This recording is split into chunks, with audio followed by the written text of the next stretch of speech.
మోసాలు అప్పుల బాధలు మిమ్మల్ని వెంటాడుతున్నాయా? 6 JVR వారి జాతి రత్నాలని ధరించండి. నమస్తే, వెల్కమ్ టు మనం టీవీ. నేను మీ ప్రియాంకారావు. ఈ రోజు మనతో పాటు ప్రముఖ పొలిటికల్ అనలిస్ట్ డివి శ్రీనివాస్ గారు ఉన్నారు. వారితో మాట్లాడదాం. నమస్కారం సార్. నమస్తే సార్, నిన్న సజ్జల రామకృష్ణారెడ్డి గారు మీటింగ్ పెట్టి ప్రెస్ మీట్ లో ఒక చిన్న వర్డ్ అన్నారు. అంటే కౌంటింగ్ రోజున ఎవరు పడితే వారు కాదు, మెతక వాళ్ళు కూర్చోవద్దు కౌంటింగ్ దగ్గర, గట్టిగా బుకాయించేటోళ్ళు ఉండాలి, గట్టిగా ప్రశ్నించేటోళ్ళు ఉండాలి, మెతగ్గా కూర్చొని రూల్స్ మాట్లాడేటోళ్ళు అయితే అక్కడ ఉండొద్దు అని చెప్పేసి ఒక మాట అన్నారు. అంటే ఎలక్షన్ రోజున ఏదైతే విధ్వంసం జరిగిందో అదే విధ్వంసం మళ్ళీ మనకి కౌంటింగ్ రోజున జరుగుద్ది అనుకోవచ్చా? అంటే ఈ ఓట్స్ ని మనం ఎట్లా తీసుకోవాలి? అలానే ఎలక్షన్ రోజున ఏవైతే గొడవలు జరిగాయో, ఏదైతే హింసాత్మక ఘటనలు జరిగాయో వీటి వెనుక పెద్ద తలకల హస్తం ఉంది అనుకోవచ్చా? అసలు ఎలా చూడాలి ఈ వర్డ్స్ ని? No rules, only ruling. అంటే రూల్స్ పాటించమని చెప్పాల్సిన వ్యక్తి అంటే సలహాదారుడైన ఆయనే ఇలాంటి సలహాలు ఇస్తున్నారు. మరి అసలు వైసీపీలో రూల్స్ పాటించే వాళ్ళు ఉంటారా? ఆయన సజ్జల రామకృష్ణారెడ్డి మాట్లాడిన మాటలు విని ఎదుటాళ్ళు ఆశ్చర్యపోయి ఉంటారు.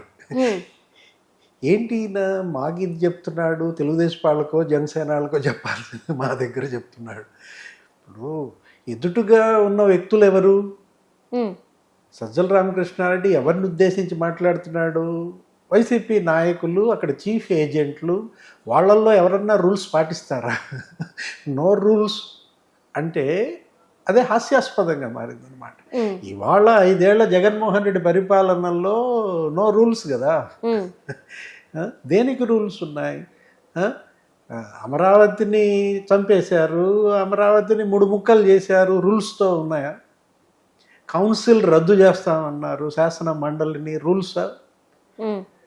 5 ఏళ్ల రూలింగ్ రూల్స్ లెస్గా జరిగింది. అలాంటిది ఈయన మరి నిన్న ఏజెంట్లను ఉద్దేశించి మీరు రూల్స్ పాటించటం కాదు, ఇక్కడ రూల్స్ పాటించే వాళ్ళు నాకు అవసరం లేదు, రూల్స్ పాటించకుండా ఎదురొడ్డి మాట్లాడేవాళ్లే ఏజెంట్లుగా కూర్చోండి అంటే మెత్తగా మాట్లాడేవాడు వైసీపీలో ఉంటాడా? వైసీపీలో మాట్లాడే వాళ్ళంతా కూడా గట్టిగా మాట్లాడేవాళ్ళే కదా. అంటే సజ్జల రామకృష్ణారెడ్డి మాటలను బట్టి మనం అర్థం చేసుకోవాల్సింది, ఏజెంట్లుగా మీరు కూర్చోవాలంటే కొడాలి నాని, పిన్నెల్లి రామకృష్ణారెడ్డి, వల్లభనేని వంశీ, పేర్ని నాని, అనిల్ కుమార్ యాదవ్, రోజా, ఇలాంటి వాళ్ళే ఏజెంట్లుగా కూర్చోమని. అందరూ అట్లాంటి వాళ్ళే కదా. ఇప్పుడు ఆవు పొలంలో మోస్తే దూడ గట్టున మేస్తుందా అంటారా? వీళ్ళంతా ముఖ్యమంత్రి దగ్గర నుంచి సామాన్య కార్యకర్త దాకా అందరూ రూల్స్ లేకుండానే వెళ్ళే వ్యక్తులకు ఇంకా రూల్స్ ఎందుకు?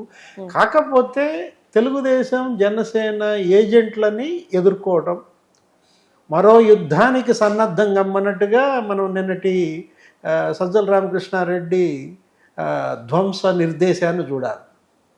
దిశానిర్దేశం అంటావా దాన్ని?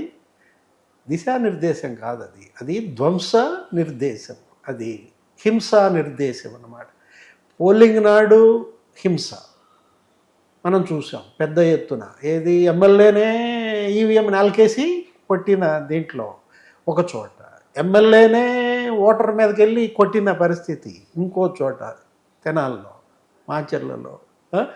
ఏ విధంగా తాడిపత్రిలో జరిగిందో చూసాం, పల్నాడు జిల్లాలో జరిగిందో చూసాం, గురజాల, నరసరావుపేట, తెనాలి, కాకినాడ, విశాఖ, ఉత్తర, ఎక్కడ ప్రతి చోట ఇదే కదా.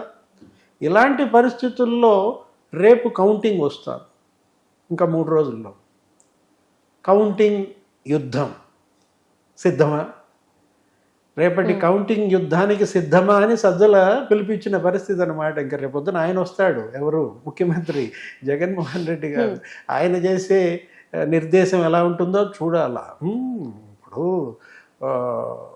ఏ విధంగా వీళ్ళు హింసని ప్రేరేపిస్తున్నారు, విధ్వంసాలకి పాల్పడుతున్నారు. 5 ఏళ్ల పరిపాలనే కాదు, పోలింగ్ నాడు కూడా చూసాం.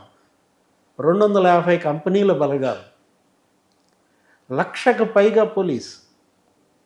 ఏది కర్ణాటక నుంచి తెచ్చుకున్నారు 3,500 మంది పోలీసుని, తమిళనాడు నుంచి తెచ్చుకున్నారు 4,500 మంది పోలీసుల్ని. వీళ్ళు చాలక ఇంతమంది 1,00,000 మంది పోలీసులు, పారామిలిటరీ బలగాలు, అసలు సెక్యూరిటీ, సిఆర్పి అందరూ ఉన్నా కూడా మనం చూసాం ఎంత హింస జరిగిందో, ఎన్ని చోట్ల విధ్వంసానికి పాల్పడ్డారో.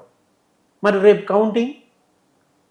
కౌంటింగ్ యుద్ధం ఎలా జరగబోతుంది? కౌంటింగ్ యుద్ధాన్ని మరి జూన్ 4న కేవలం 25 కంపెనీల బలగాలు ఆపగలవా?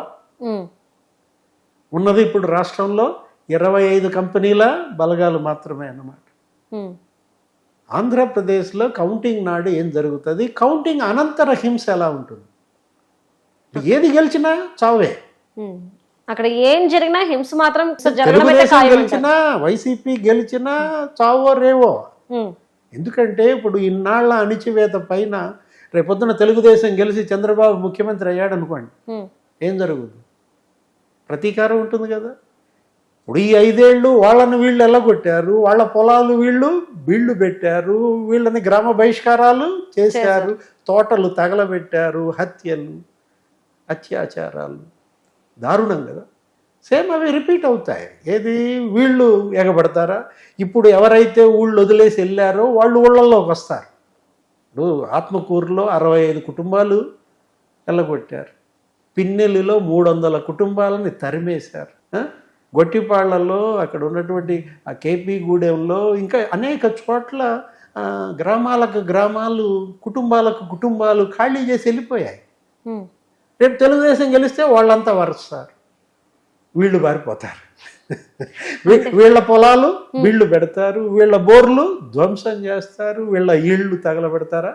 సార్, ఇప్పుడు సజ్జల గారు మాట్లాడిన, అంటే ఫస్ట్ నుండి కూడా ప్రెస్ మీట్ నుండి మాట్లాడిన మాటలన్నీ బేస్ చేసుకుంటే ఓటమి భయం వైఎస్ఆర్సీపీకి పట్టుకుందా అనే అనుమానాలు వ్యక్తమవుతున్నాయి. ఏమంటారు? నిజంగానే వైఎస్ఆర్సీపీకి ఓటమి భయం పట్టుకుందంటారా?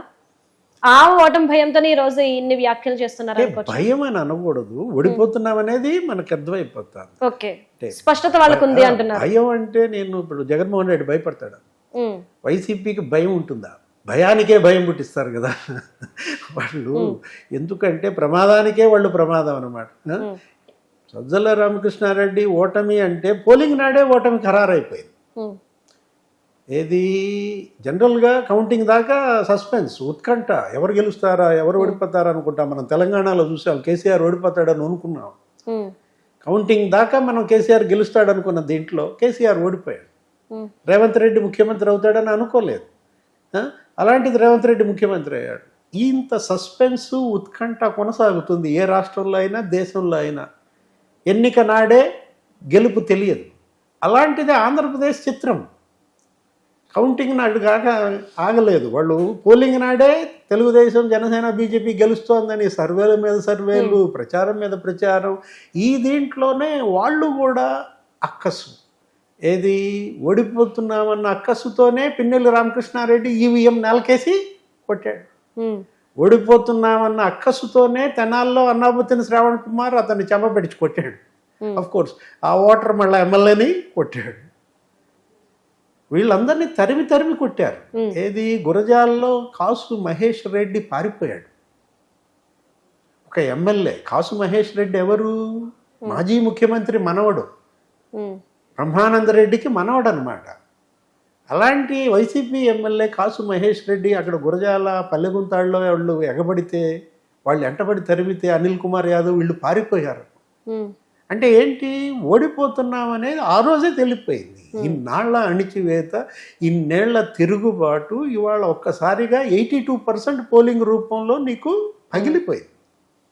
82% ఓట్లు ఎప్పుడైతే పోలయ్యాయో అప్పుడే వీళ్ళ ఓటమి ఖరారైపోయింది అనమాట. 5,40,000 పోస్టల్ బ్యాలెట్లు మరి ప్రభుత్వ ఉద్యోగులు వేశారో వాళ్ళల్లో అంత తీవ్రమైన వ్యతిరేకత.